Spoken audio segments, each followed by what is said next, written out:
Sik Gus, aja lunga dhisik. Iki wong semuanya sudah tahu sampean alim, menerangkannya enak, fikhan wa usulian wa tafsiran.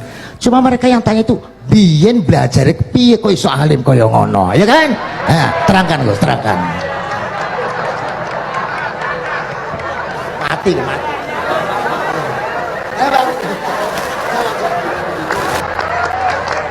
Setuju kan, setuju? Asal dakaik.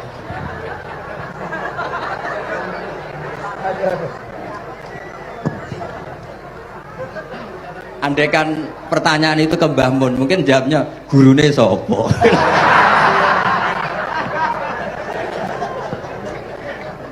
Tapi mungkin kalau ke mbah-mbah saya ya juga bapaknya nih Biha juga Mbak Abdul Aziz, mungkin putuku.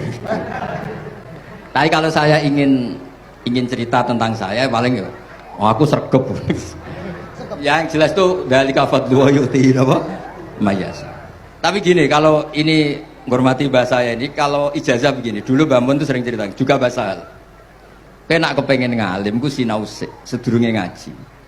Ya, misalnya kamu ngaji takrib atau ngaji wahab sama Mbah Mun, kamu baca dulu sebelum ngaji. Nah, setelah dibaca, misalnya kamu baca rofa, kok Mbah Mun baca jer, kamu baca jer, Mbah Mun baca rofa, berarti goblok tulen. Karena semua teori Anda kok salah. Ya, misalnya Mbah Mun baca wadakaro sopa al-musonifu, kamu baca wadakaro musonif. Berarti kan goblok banget itu. Ya kan ada cerita gitu, ada orang tuh nggak tahu betul, Gus maknanya lam tardiman itu apa? Lam tardiman dicari di kamus itu udah ada, ternyata itu di head lam tarodaman. Dia baca satu lam tardiman, dicari di kamus sampai hidup mati lagi ya nggak ada.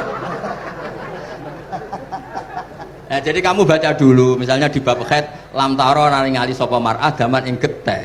Ternyata ngaji Mbah Mun paginya jadi baca lam taro daman. Jadi kalau kamu malamnya baca lam tardiman loh kok. Jadi itu kata Dewi Mbah Mun, mergo sorokan kabeh santriku sorak mungkin. Carane ngecek kebenaran Anda juga maca sik. Nanti kalau kemiripannya 50% ya separuh alim.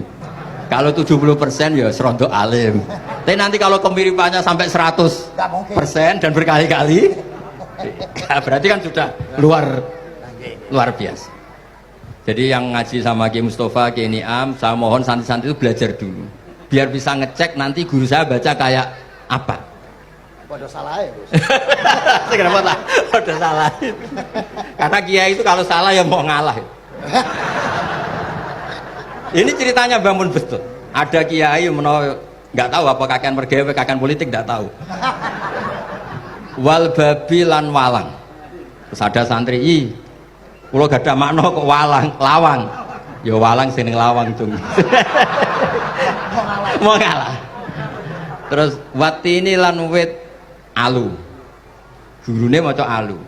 Kulo gak ada makna kok elo. Lah ya wit telu kena gua alu. Tapi saya menangi kiai itu kalah sama santri itu. Saroko nyolong sapa wong albedo tangi anduk.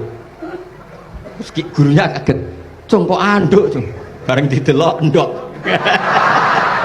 Karena kalau pegon kan anduk sama ndok itu padha wae. Ini ada padha. Tapi kiainya akhirnya kalah. Memangnya nyolong anduk boleh? Yo ora, cung, yo haram, yo padha wae kalau gitu nyolong. Nyolong endok ya haram, nyolong anduk haram. Lo cerita itu masyhur itu. Kalau cerita yang terkenal di Lirboyo itu kan ada santri dari Jakarta di kelas.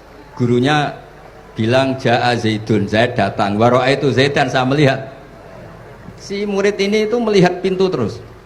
Lama-lama gurunya itu tersinggung. Kamu diajari pelengahan nggak sopan. Habis Ustadz bohong. Lah kenapa bohong? Katanya Ja'a Zaidun, Ra itu Zaidan. Zaidnya mana?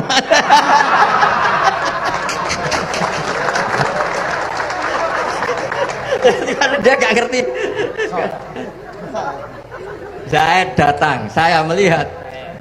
Mana orangnya kok dibahas-bahas terus itu.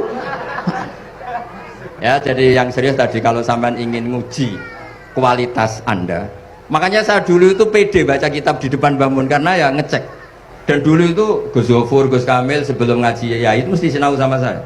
Nanti ketika Mbah Mun baca, tadi kalau kemiripannya kita 90% ya bagus. Syukur-syukur sampai 100.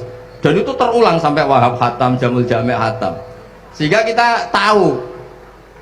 Jadi kalau diskusi kita kok salah ya tahu, kalau benar ya tahu. Kalau tahqiq ya tahu. Biasanya kalau tahqiq itu Mbah Mun karena takut nyalahkan kiai-kiai Jawa, kalau baca 2 kali, misalnya begini, Yasmalu, kadang diwaca Yasmilu ya apa-apa nggih Jawa wae gitu. Karena kalau kita memaksakan sampai benar seperti di kamus, kayaknya kalau kiai Jawa itu berat sekali. Dumeli bojo bolak-balik mesti ora goblok wis apik lah. Karena kalau baca tahqiq itu kan butuh kamus. Yang benar itu Yasmalu misalnya. Tapi kan populer juga orang baca Yasmilu. Saya tuh menangi loh, Kiai Jawa dulu baca Simai itu menangi, Masdar Simai. Lama-lama setelah banyak alumni Al-Azhar terus berdasar kamus, baca Samai semua sekarang. Saya menangi Kiai itu baca Dilalah. Lama-lama karena sekarang udah banyak punya kamus, baca Dalalah. Fa'alah. Jadi Kiai itu juga kadang-kadang keteror muridnya. Makanya Syekh Zakaria Al-Ansori itu pernah ditanya, kenapa engkau begitu alim alama sampai dilakopi Syekhul Islam? Kata beliau itu lucu jawabannya, karena saya ini orang yang sial. Saya dulu punya guru namanya Ibnu Hajar Al-Asqalani dan punya murid namanya Ibnu Hajar Al-Haytami. Kata beliau, dukik tu bena hajaro ini. Saya ini digebek 2 batu.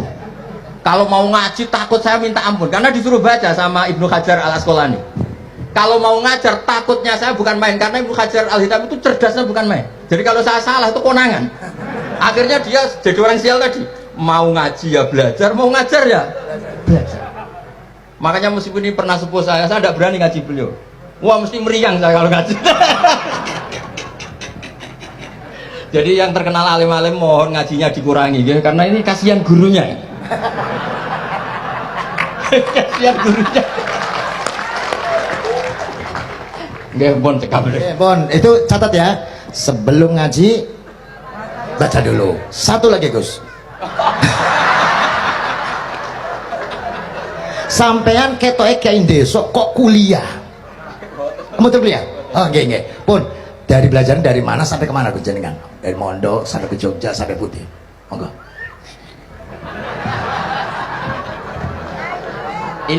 Ini karena sesuai kontrak, nggak boleh nyulaini janji sekali aja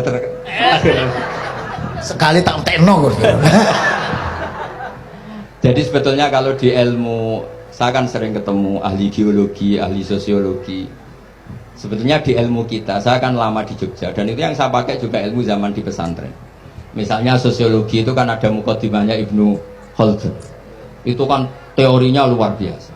Misalnya begini, kenapa Rasulullah itu harus dari suku Quraisy, suku yang sangat terhormat di Mekah? Itu secara teori sosiologi loh, bukan teori nubuah. Kata Ibnu Khaldun, Nabi itu mesti final dari kaum itu aneh. Saya ulang lagi, Nabi itu final dari kaum pasti aneh. Nah masa aneh-aneh ini ditoleransi oleh umatnya karena beliau dari suku yang terhormat. Coba kalau dia dari suku, beliau dari suku yang hina, pasti pas aneh-aneh langsung diadili. Ya kalau di NU lah, ndak Gus Dur kok bikin aneh-aneh di NU kan langsung tuntas. Tapi berhubung Gus Dur itu coba Hasyim. Orang itu mentoleransi, bahkan mengira jangan-jangan teori beliau lebih baik ketimbang kita. Nah makanya terus kata Ibnu Khaldun, ma ba'atsawu nabiyan illa fi mana'atin min qaumin, tidak ada nabi diutus kecuali dari kaum terbaik supaya masa-masa transisi ini nggak ada perlawanan. Nah itu namanya sosiologi. Sehingga beliau ngendikan, ini versi tarikh bukan versi Ibnu Khaldun saja. Ketika sahabat disuruh hijrah karena disakiti orang kafir Quraisy, lah engkau sendiri ya Rasulullah, saya ini orang Quraisy, nggak akan ngalami yang seperti Anda alami. Nah itu namanya sosiologi. Begitu juga matematika. Saya sering ketemu pakar matematika dari UI, dari UGM. Misalnya bilang zakat kan 2,5% misalnya zakat tidak. Saya bilang kalau ngitung itu porogabit, padahal kita zaman sekolah porogabit itu pantangan. Tapi saya bilang saya punya matematika lebih cepat. Apa itu Pak Bah? Kalau manggil saya Pak Bah. Kalau di kitab disebut rubu'ul usyur apa? Jadi bertahap. Misalnya 1 juta, usurnya akan 100.000. Setelah 100.000 rubuhnya 25.000. Itu kita tidak usah pakai catatan bisa. Nah itu matematika Arab.